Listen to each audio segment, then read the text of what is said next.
What happens when you defeat a narcissist? Do they quietly retreat, or do they reveal their true demonic nature? In the Bible, we read about the story of King Saul, who, after being rejected by God, became consumed with jealousy and resentment towards David. Even though David had done nothing wrong, Saul couldn't stand to see someone else succeed, especially when that success overshadowed his own. He became obsessed with proving David wrong, relentlessly hunting him down, even though David posed no threat. This obsession mirrors the actions of a demonic narcissist who, once they feel defeated, will stop at nothing to tear you down. In today's world, narcissists don't walk away quietly when they've been exposed. Instead, they double down, showing you their true colors. In this video, we'll uncover 5 things a narcissist will do when they feel defeated, and how you can recognize these toxic patterns before they strike again. 1. Constantly challenge your decisions.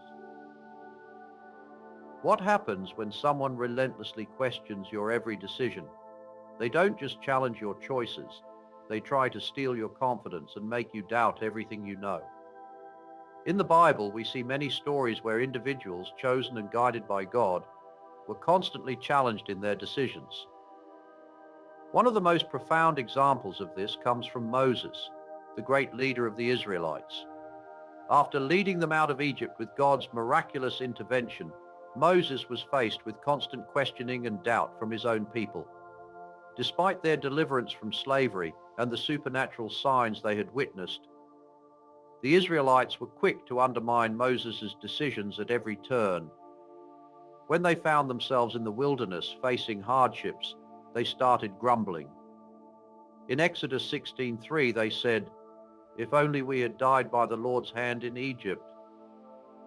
There we sat around pots of meat and ate all the food we wanted. But you have brought us out into this desert to starve this entire assembly to death." Here, Moses, who had received direct guidance from God, was being constantly second-guessed. Their words weren't based on any real concern or logic. They were fueled by fear and insecurity. The people had already seen the power of God in parting the Red Sea and providing them with manna from heaven, yet they still questioned whether Moses' decisions were truly the right ones.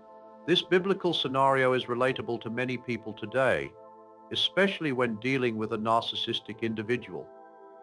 Narcissists often challenge others' decisions not because they believe they have a better solution, but because they want to make the other person doubt their abilities.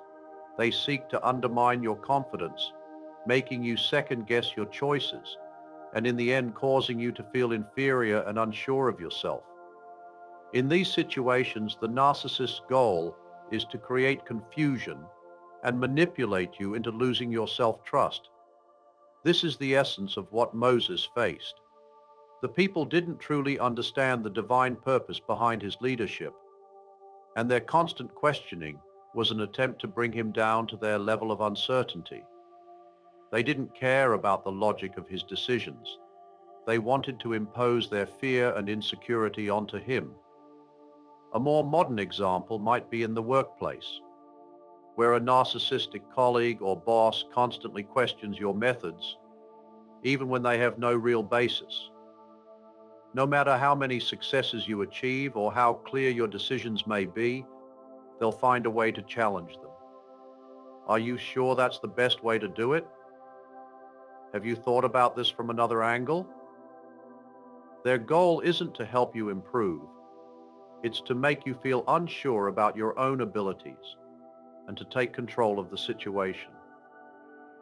This behavior stems from the narcissist's need to feel superior. In their minds, your competence is a direct threat to their inflated self-image. When you stand firm in your decisions, it highlights their own lack of certainty and self-assurance. So they attack your judgment, not to challenge the merit of your choice, but to diminish your confidence. But here's the thing. This is where we can take a lesson from King David. David, chosen by God, was often second-guessed and questioned.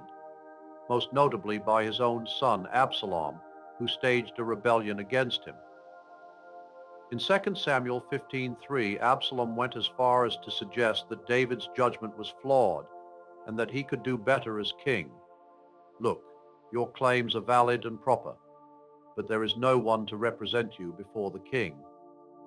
Absalom's challenge wasn't out of a desire to be helpful. It was a direct attempt to steal David's position. Yet David did not falter. He trusted in God's guidance, and in the end, God's plan for David prevailed. Like David, we must recognize when our decisions are being challenged for no reason other than to undermine us. We must stay grounded in our own confidence and trust in our judgment. Just as Moses had God's wisdom guiding him and David had God's plan at work, we too can rely on our inner wisdom and the guidance of higher principles to strengthen us against those who try to make us doubt our own choices. In conclusion, when someone constantly challenges your decisions without a real foundation, remember, their insecurity is showing, not your inadequacy. Whether it's in your personal life, career, or relationships, these individuals want to make you feel smaller in order to elevate themselves. But just as Moses and David stood firm in the face of unfounded criticism, so can we. Trust your judgment, stay confident, and remember that no amount of doubt from others can shake the solid ground of your own decisions. 2. Steal your ideas and claim them as their own. Ever had someone take credit for your hard work and ideas as if they were their own? Imagine the betrayal of watching your brilliance turn into someone else's glory. In the Bible, one of the most glaring examples of stolen ideas and stolen glory comes from the story of King Saul and David. Saul, the first king of Israel, initially welcomed David into his service. But as David's popularity grew, Saul's pride and jealousy started to consume him. It was David's bravery and leadership that had led the Israelites to victory over Goliath. But instead of celebrating David's success, Saul felt threatened by it. In 1 Samuel 18:7-9, after David slays Goliath, the people of Israel sing songs praising David's victory, saying, "Saul has slain his thousands and David his tens of thousands."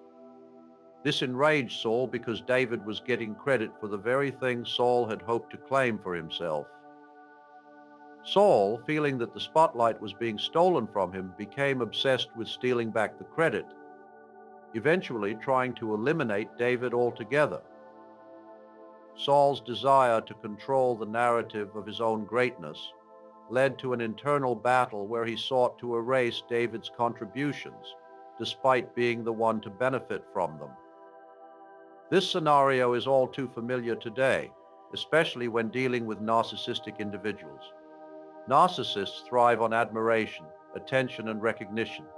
They constantly seek ways to place themselves in the spotlight. So when they notice that you have brilliant ideas or have accomplished something significant, they may attempt to take credit for it as their own, using your work to elevate their status. A narcissist might steal your ideas in subtle ways, by mimicking your creative thoughts and presenting them to others as if they just came up with them. They could be your colleague at work, the person you trust in a group project, or even a friend who suddenly invents the same idea you shared with them in confidence. They present your hard work, accomplishments, and ideas as their own without giving you any recognition, and it leaves you feeling frustrated, overlooked, and betrayed.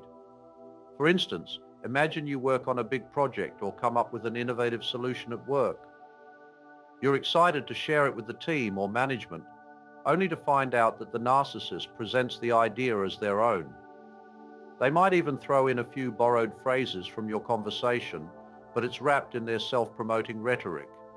It's a classic narcissist tactic to steal your ideas, to inflate their own importance, and place themselves at the center of attention. What's worse, they expect others to praise them for your hard work, while you're left in the shadows with no credit. The narcissist does this because they thrive on control. Control over how they're perceived, control over how others see their contributions, and ultimately, control over the narrative that surrounds them. When your ideas steal their spotlight, they'll stop at nothing to appropriate them. And in doing so, they rob you of the recognition you deserve and place themselves in a position where they can take advantage of your creativity and intellect for their own gain. In Proverbs 12:1, it says, "Whoever loves discipline loves knowledge, but whoever hates correction is stupid." This verse highlights the importance of being able to recognize and address wrongs when they occur. If you're constantly letting someone take credit for your ideas without standing up for yourself, you're allowing them to steal what's rightfully yours. The Bible encourages us to stand firm, to protect our God-given gifts, and not allow others to manipulate our worth or rob us of what we've earned. But here's where the wisdom of Joseph comes into play. In Genesis 41, Joseph, who was once sold into slavery by his brothers, eventually rises to power in Egypt. He interprets Pharaoh's dreams and devises a plan to save Egypt from famine, earning recognition and honor for his wisdom. Despite the envy and jealousy he experienced from those around him, Joseph never resorted to stealing others' credit for his success. He acknowledged that his wisdom came from God, and he credited God for the success of his ideas. Joseph's story reminds us that while others may steal the spotlight, God sees our hard work and ideas. The narcissist may claim your brilliance as their own, but their victory is temporary. The true credit lies with you and the work you've done, even if others fail to recognize it. Just as God eventually elevated Joseph's position, so too will he ensure that those who work diligently and with integrity are recognized in the long run. So, if you're dealing with a narcissist who's constantly taking credit for your ideas, remember this. Your worth is not defined by the recognition of others. Like David and Joseph, stay true to your purpose. Keep creating, keep working, and trust that in time, the truth will be revealed and the credit will be rightfully given. In the end, you'll be the one truly honored for the greatness you bring. 3.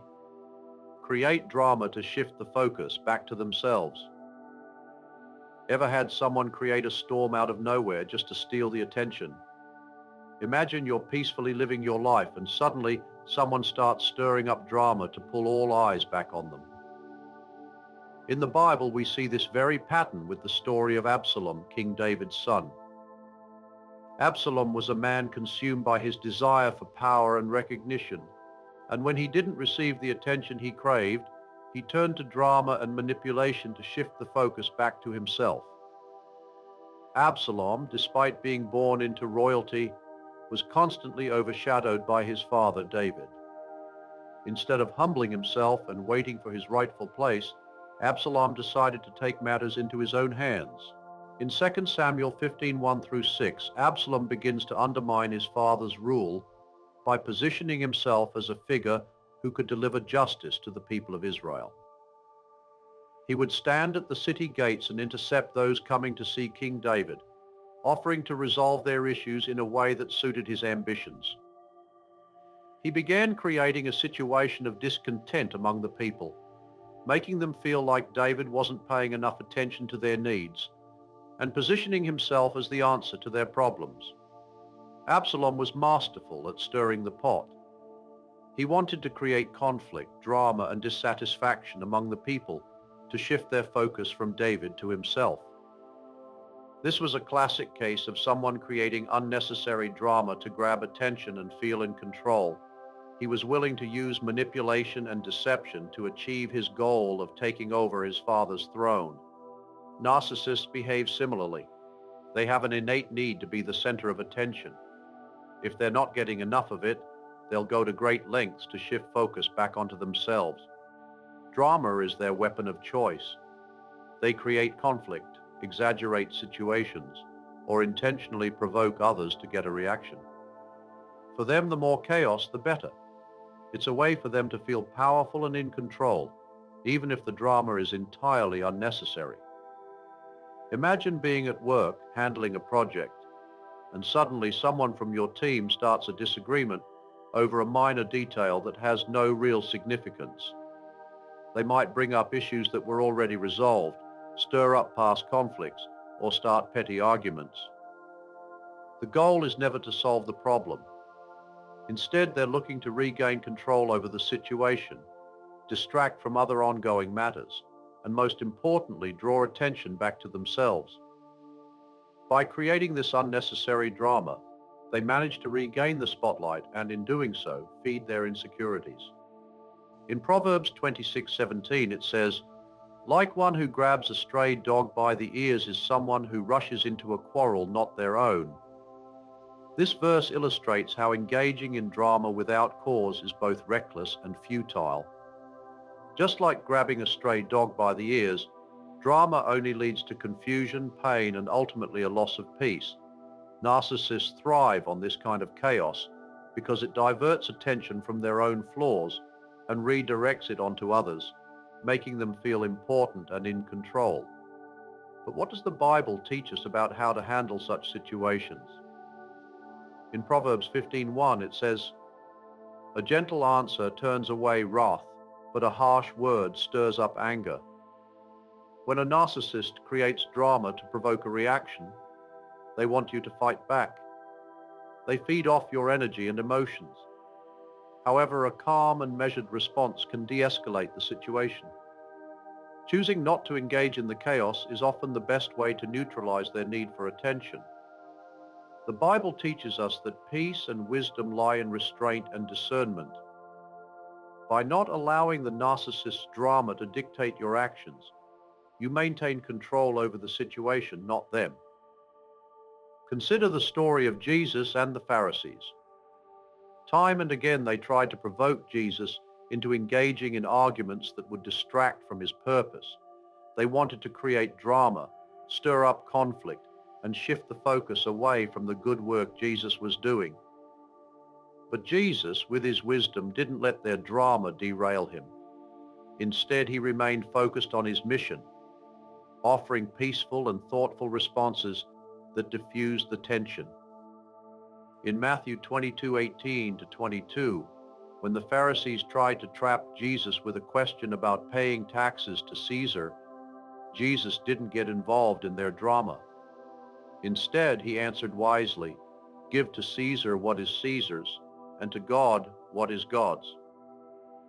In moments where a narcissist creates drama to pull attention back to themselves, remember Jesus' approach. You don't have to fight back. Instead, stay true to your purpose, maintain peace, and refuse to engage in their power games. By not responding to the drama, you disarm their manipulative tactics and maintain your integrity.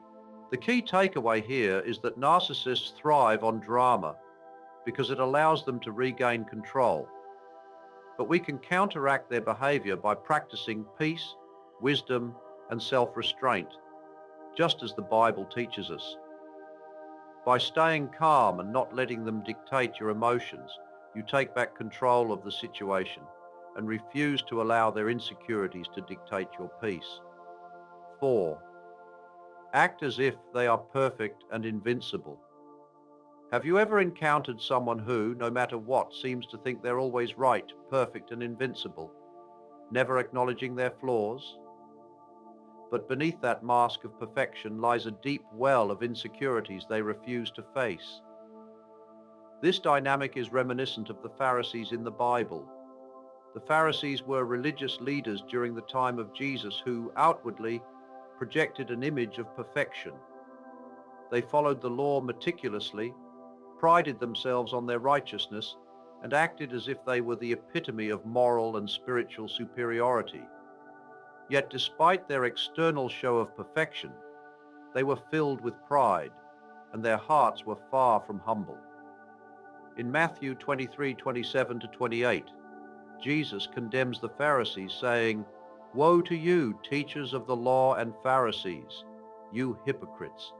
You are like whitewashed tombs, which look beautiful on the outside, but on the inside are full of the bones of the dead and everything unclean.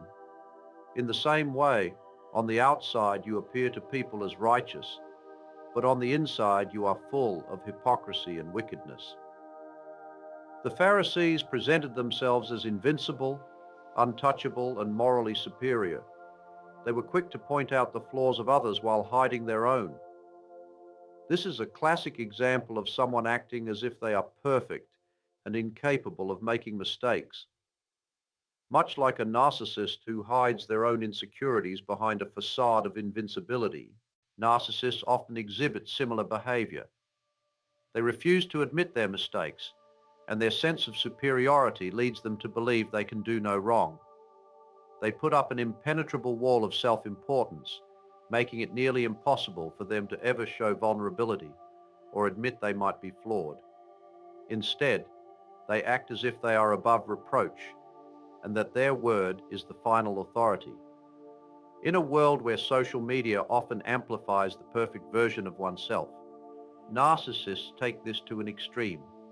Their lives are curated to look flawless, and they carefully control their image to avoid any signs of imperfection. They boast about their successes, never acknowledging their failures, and create an illusion that everything they touch turns to gold. Yet deep down, they are often insecure, afraid that if others saw the real them, the flawed, vulnerable, and imperfect human, they would no longer receive the adoration and admiration they crave. In Proverbs 16:18, it says, "Pride goes before destruction, a haughty spirit before a fall." The Bible warns us about the dangers of pride and self-deception. Those who act as though they are invincible and perfect are often hiding their weaknesses. They project an image of superiority to shield themselves from confronting their insecurities. But in doing so, they set themselves up for failure. Pride always leads to a fall because without humility, there is no room for growth or learning from mistakes. Interestingly, the Apostle Paul offers a stark contrast in 2 Corinthians 12:9-10.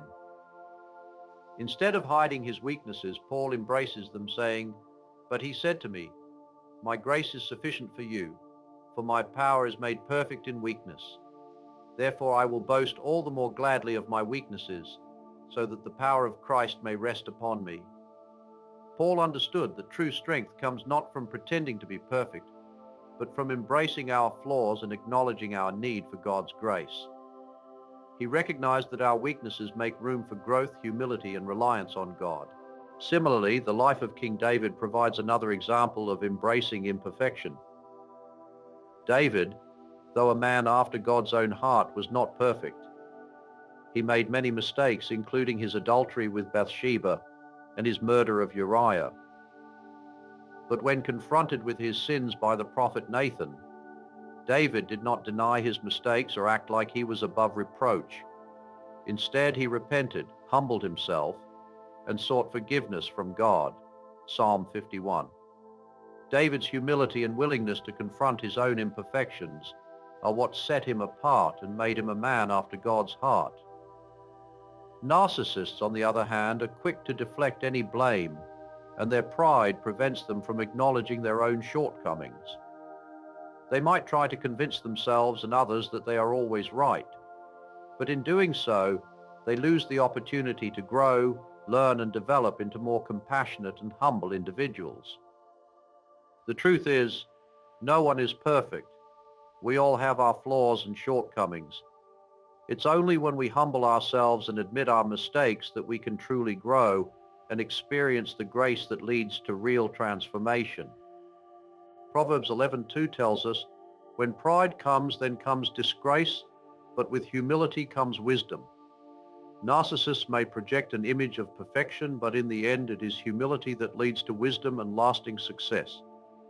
By embracing our imperfections and being honest about our flaws, we can live in the truth and experience the kind of growth that leads to peace, joy, and lasting fulfillment.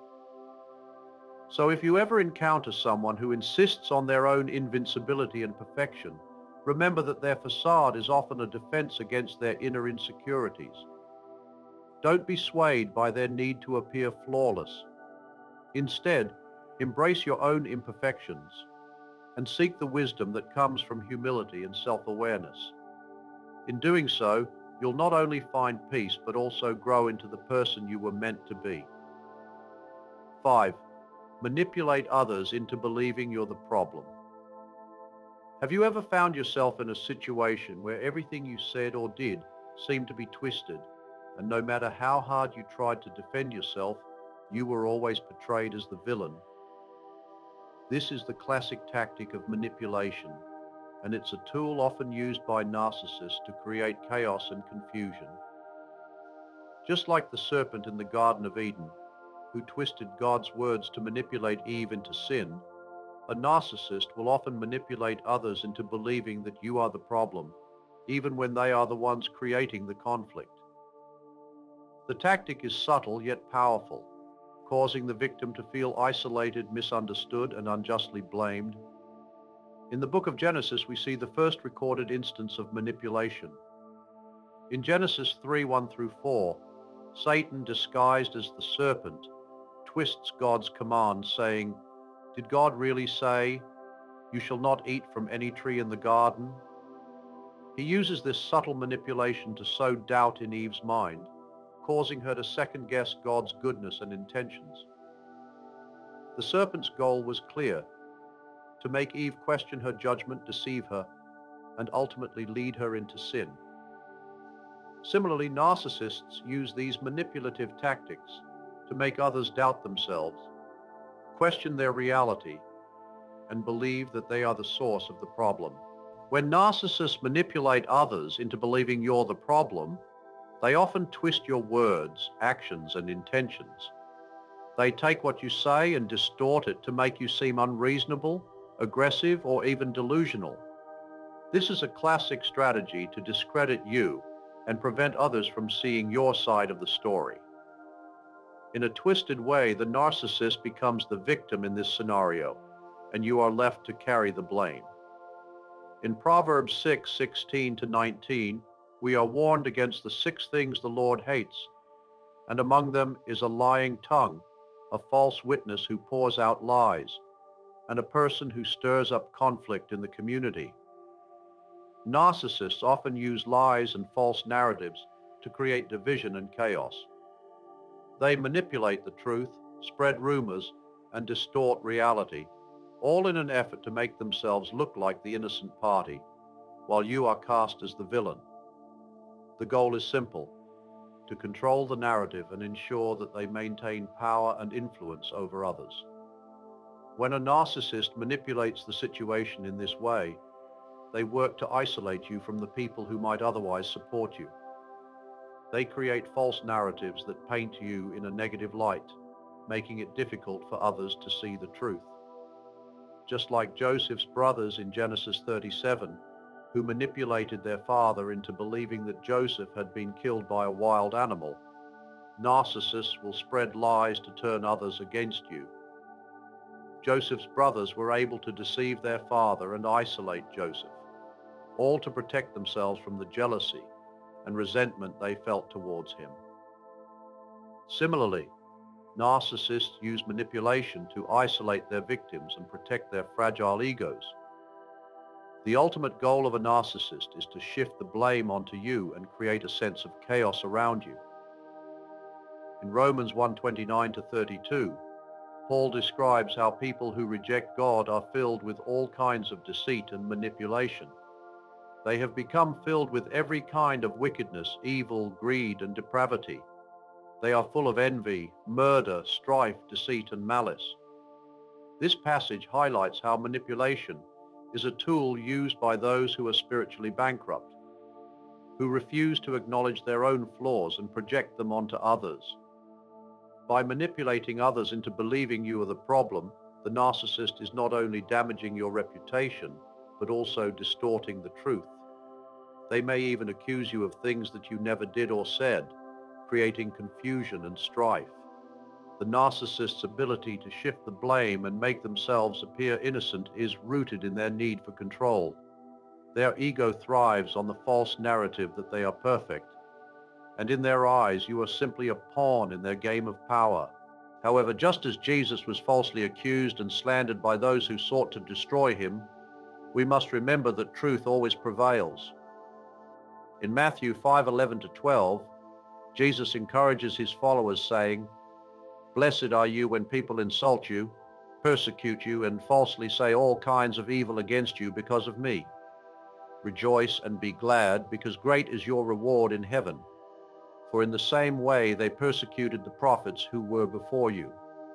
This passage reminds us that even when we are manipulated and falsely accused, we are not alone. Jesus himself endured false accusations and unjust treatment, yet he overcame it with grace. The Bible teaches us to stand firm in the truth and not to be swayed by false accusations or manipulation. In Ephesians 6:13, Paul urges us to put on the full armor of God, so that when the day of evil comes, you may be able to stand your ground. This is a call to be strong, to hold on to the truth, and to trust that God will vindicate us. When we are manipulated, we can find strength in knowing that God sees the truth, and in time justice will prevail.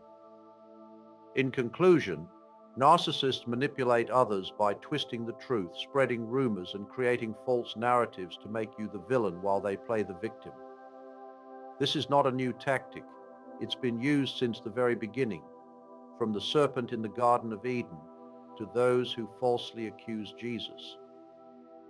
However, as believers, we are called to stand firm in the truth, knowing that God is our protector and that he will bring justice in his perfect time.